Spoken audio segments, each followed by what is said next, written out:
There's a massive iron and nickel core at the center of the Earth. This core rapidly rotates, generating electromagnetic energy. The center of the Earth is a giant magnet. This magnet acts on the Earth itself. It's why we have a North Pole and a South Pole.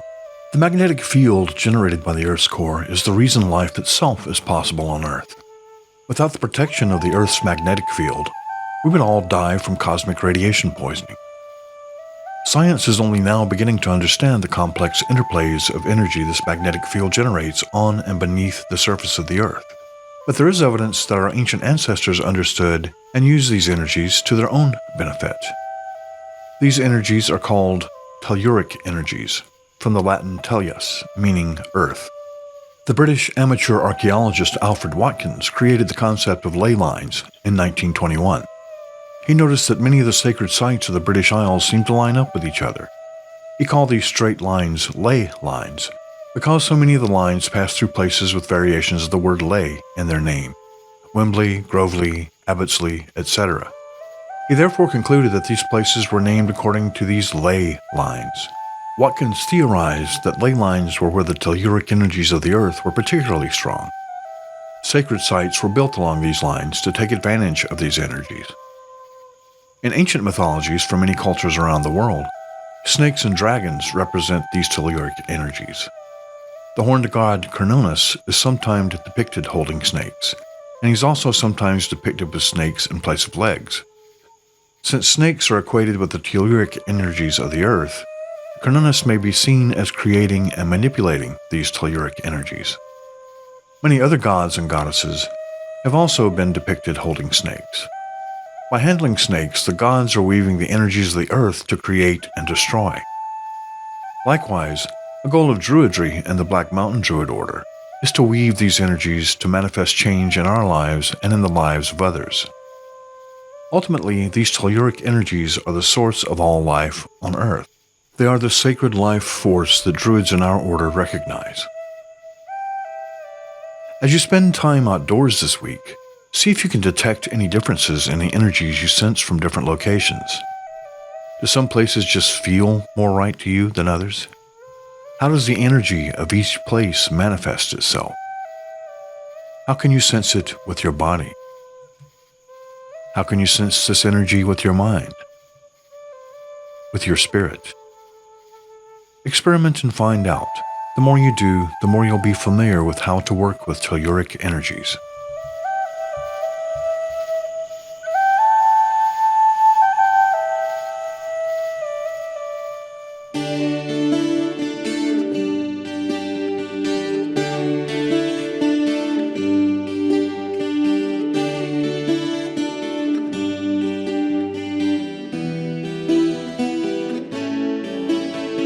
Living on my own, I don't know what it means.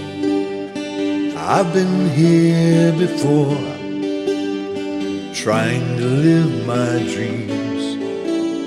The world beyond the veil is there for all to see, but still we close our eyes, ignore the mystery.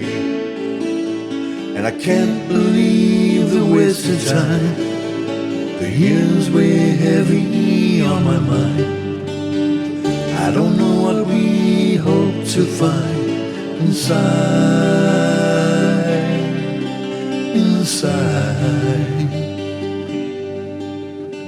Once there was a way to live in harmony. Once there was a way to prosper and be free. The goddess taught us well. Somehow we lost our way. We fell beneath the spell, and the spirit fell away. And I can't believe the wasted time. The years weigh heavy on my mind. I don't know what we hope to find inside.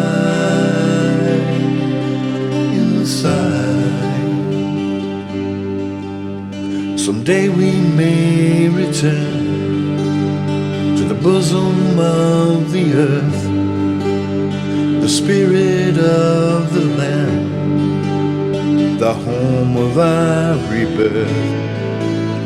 The time it ticks away, the longer that we wait, I hope we mustn't learn we can't escape our fate. And I can't believe the wasted time, the years weigh heavy on my mind. I don't know what we hope to find inside.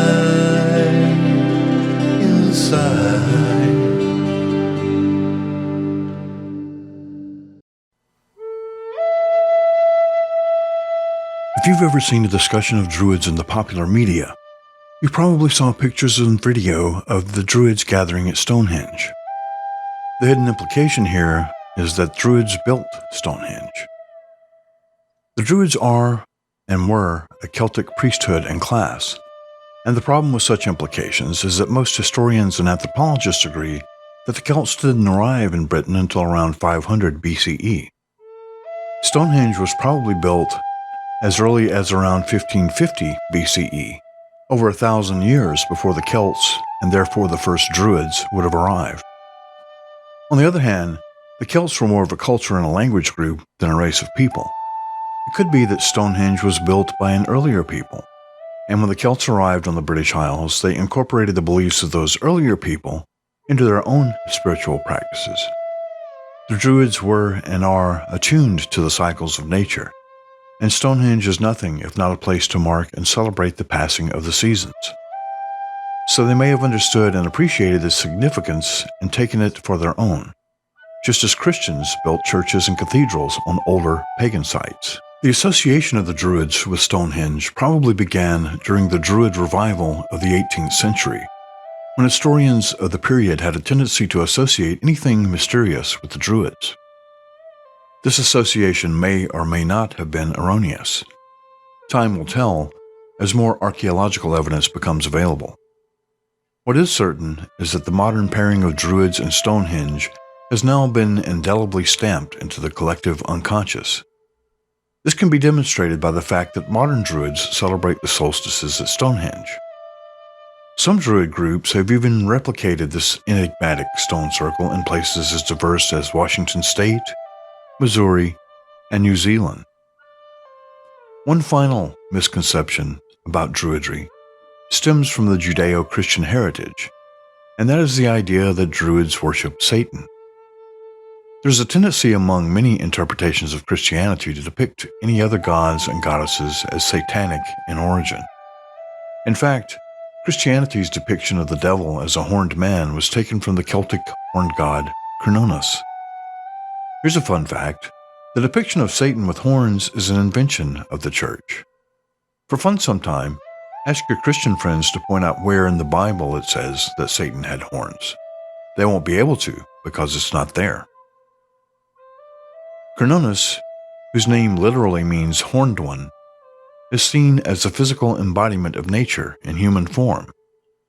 He's a god associated with wildness and fertility.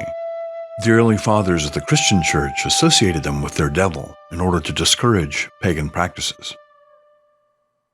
Celtic spirituality and paganism in general have no concept of Satan. The Druid path does not divide the universe up neatly into simplistic black and white good versus evil terms.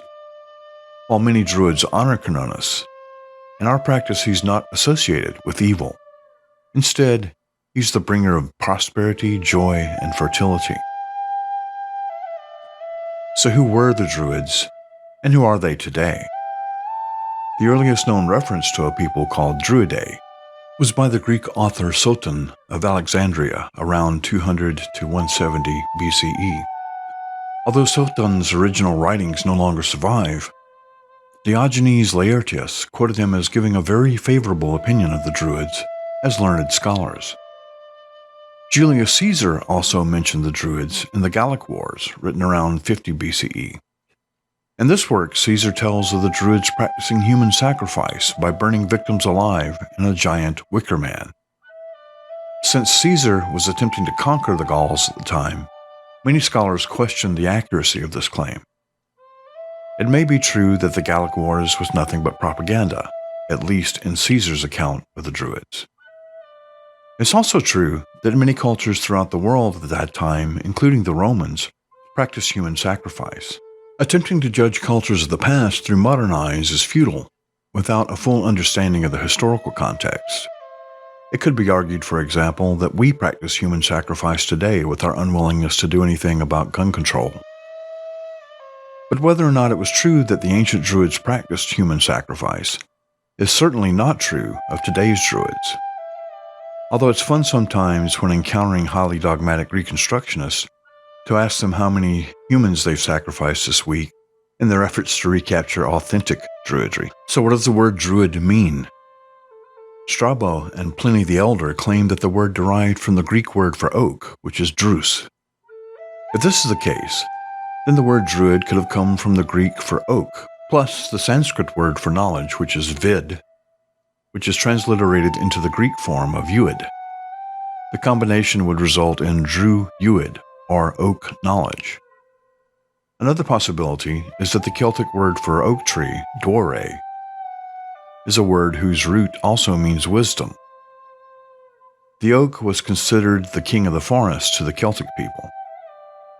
It's associated with strength and greatness. Therefore, Druids were the wise ones of the oak, or those who see all, or those whose knowledge is great. In other words, Druids were and are shamans. This association with trees in general and with the oak in particular is probably responsible for the popular misconception that Druids worship trees. As with most misconceptions, there's a bit of truth in it, but it's not entirely accurate. Druids don't exactly worship trees. Instead, Druids see that the energy of a creative force is present in the trees, and Druids honor and hold that life energy sacred. This life energy is the same as the telluric energy that we spoke about earlier. While Druids run the gamut in their personal expression of spirituality, from monotheistic Druids to polytheistic Druids to agnostic and even atheist Druids, they almost universally agree that the life force, called Njart in Scots Gaelic, Nert in Irish Gaelic, and Nuevra in Welsh, is sacred. So trees are just one of the many manifestations of telluric energy.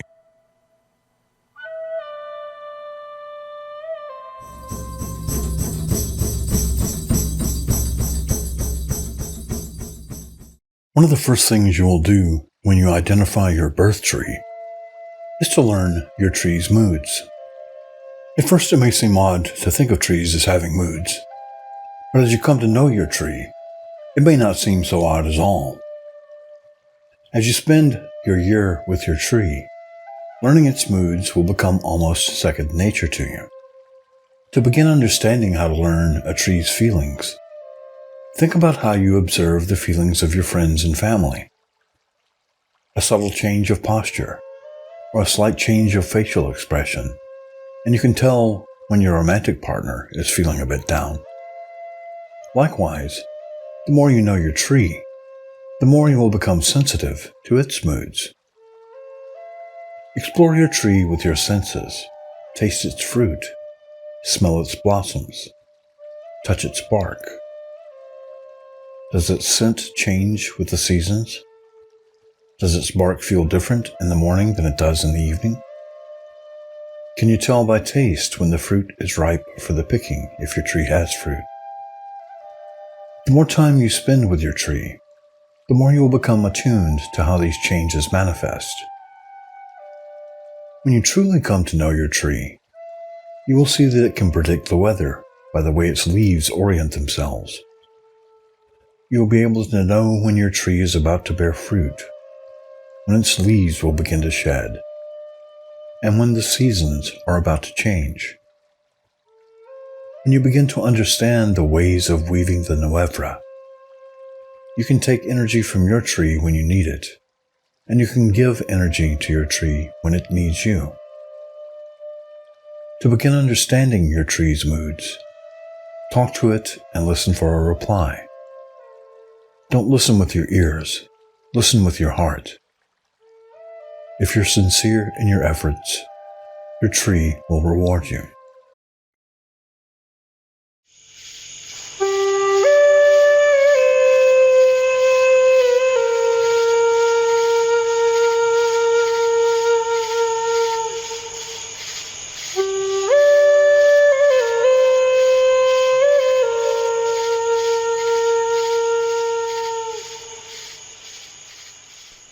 The Cave Meditation for Conquering Fear. This meditation will help you to overcome fears, stress, and concerns. Perform this meditation with the lights turned low or off. It may help to do this meditation in a dark room with a single lit candle.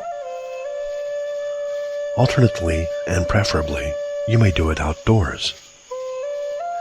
If you have the availability, you may obtain the best results doing this meditation outdoors in the evening near a campfire. As with all meditations, make sure you're not wearing any tight or restrictive clothing and make yourself as comfortable as possible, preferably by lying on your back with your feet about shoulder width apart and with your arms by your sides, palms turned upwards. Or by sitting cross-legged on the ground, with your hands on your knees, palm turns upwards, in receiving position. Before you begin, hold in your mind an image of the fear or stress that you are planning to let go of. Picture it deep within you.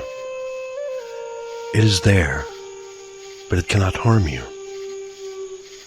It may help to picture the fear as a small ball of smoke resting in your abdomen. Get comfortable, then begin this meditation by grounding and centering.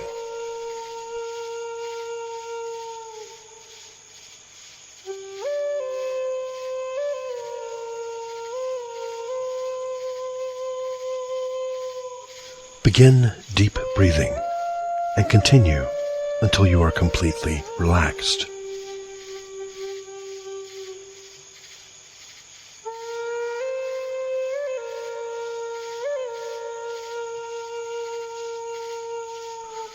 Once you are relaxed and at ease, picture yourself walking through a dimly lit forest at twilight. Engage all of your senses as you walk. Picture the flora and the fauna of the forest. Inhale deeply and appreciate the fragrances on the breeze.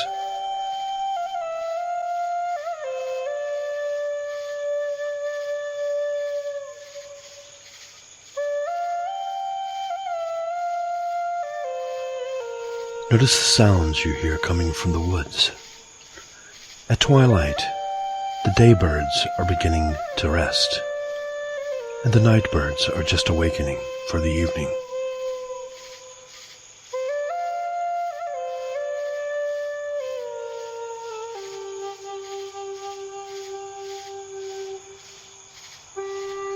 How does the gentle breeze in the forest feel upon your skin?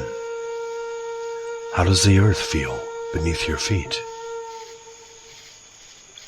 Picture these things as you continue this meditation.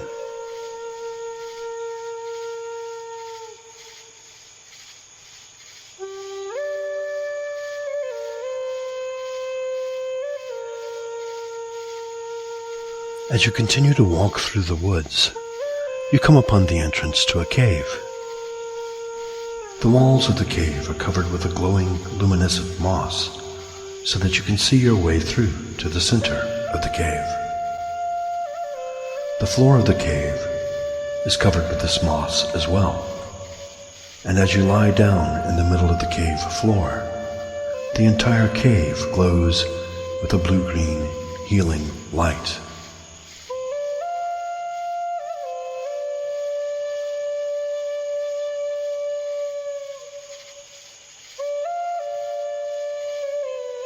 You You can see that the cave is composed largely of crystals, and the light is bouncing and refracting off of those crystals, creating a natural light show within the crystal chamber.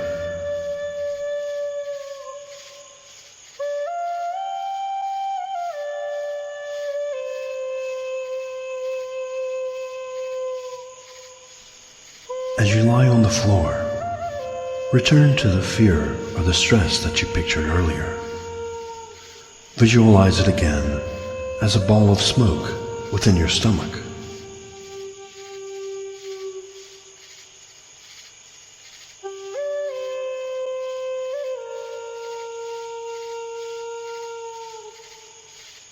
Examine this ball of fear in your mind's eye. Does it have any features? What color is it? What is its shape? Are its edges smooth or jagged? Is it symmetrical or asymmetrical?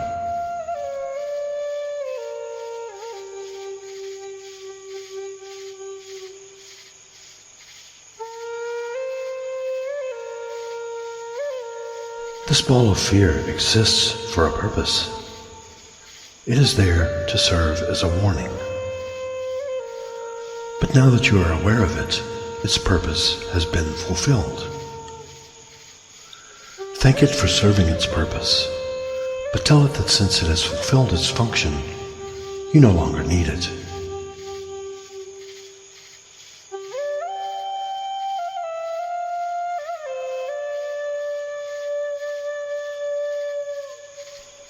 As you lie there on the cave floor, inhale deeply and then exhale slowly.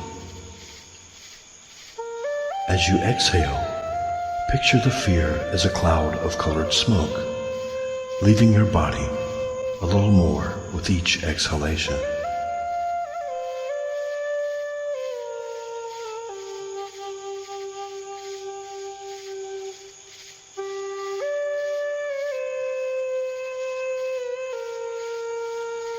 As you complete each exhalation, see the fear as a faint cloud rising to the ceiling of the cave and slowly dissipating and evaporating. A little more of this smoke of fear disappears with each exhaled breath. With each inhaled breath, you are taking in more of the earth energy that surrounds you and radiates from the crystals in the cave.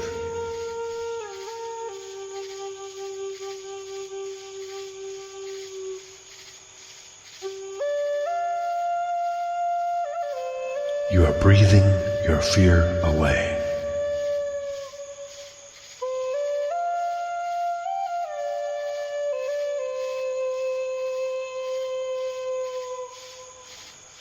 Continue deep breathing as you lie comfortably in the cave.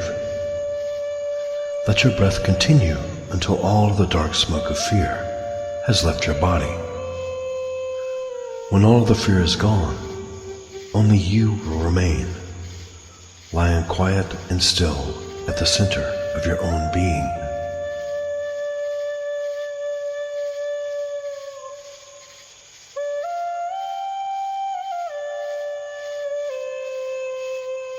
Lie here for a few moments in the cave, allowing its cool blue-green radiance to bathe you and to heal you.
When you are ready, make your way out of the cave and back into the forest, once again noticing the flora and the fauna that greet you as you walk.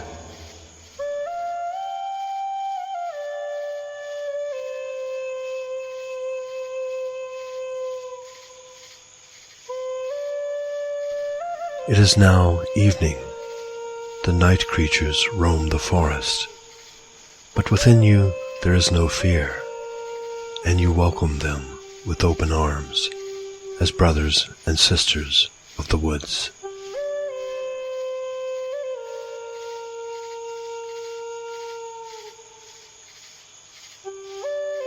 As you begin your walk out of the forest, mark and remember this cave, this forest, and this journey. You may return to this cave at any time when you feel the need to release any fear, worries, anxiety, or stress.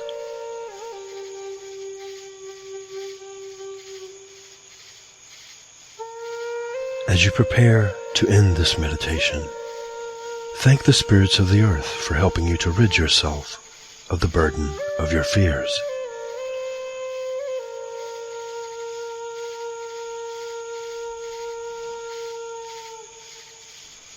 Thank the gods and the non-gods for leading you to this sacred space.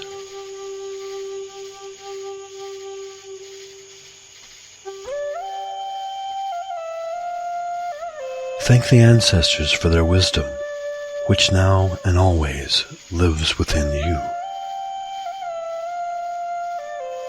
Take the wisdom of the ancestors with you as this meditation ends, and you return to this world, here and now, without fear.